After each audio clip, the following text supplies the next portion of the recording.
সবার জন্যা KA gold. আসসালামু আলাইকুম, আপনাদের সবাইকে KA গোল্ড ইউটিউব চ্যানেলে স্বাগত। সামনে ঈদুল আজহা। আমরা অনেকেই লাখ লাখ টাকা খরচ করে কোরবানির পশু কিনছি, কিন্তু আপনি কি জানেন সামান্য কিছু ভুলের কারণে আপনার এই এত কষ্টের কোরবানি আল্লাহর দরবারে বাতিল হয়ে যেতে পারে। হ্যাঁ, একটি ভুলও কিন্তু পুরো কোরবানিকে পণ্ড করে দিতে পারে। তাই শেষ পর্যন্ত ভিডিওটি দেখুন, যাতে আপনার কোরবানি সহি হয়। কোরবানি কবুল হওয়ার প্রথম এবং প্রধান শর্ত হল নিয়ত ও হালাল টাকা।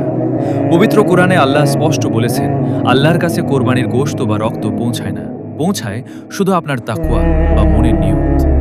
লোক দেখানো ভাব, সমাজে নাম ডাক ছড়ানো বা শুধু গোশত খাওয়ার নিয়ত থাকলে সেই কোরবানি কখনোই কবুল হবে না।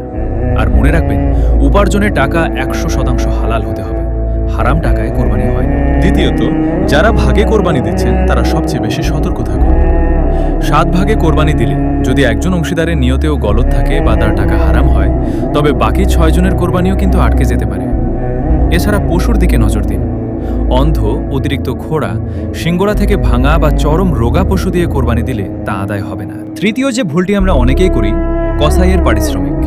কসাইকে পারিশ্রমিক বা মজুরি হিসেবে কোরবানির পশুর গোশত, চামড়া বা মাথার মগজ দেওয়া সম্পূর্ণ নিষেধ। তাকে টাকা আলাদা দিতে হবে, পরে চাইলে উপহার হিসেবে গোশত দিতে পারেন।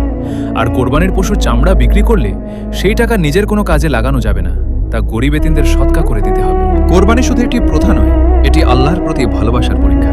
তাই আসুন এই ভুলগুলো এড়িয়ে চলি এবং সঠিক নিয়মে কোরবানি করি। ভিডিওটি শেয়ার করে অন্য মুসলিম ভাই বোনদেরও সচেতন করুন, যাতে সবার কোরবানি আল্লাহর দরবারে কবুল হয়।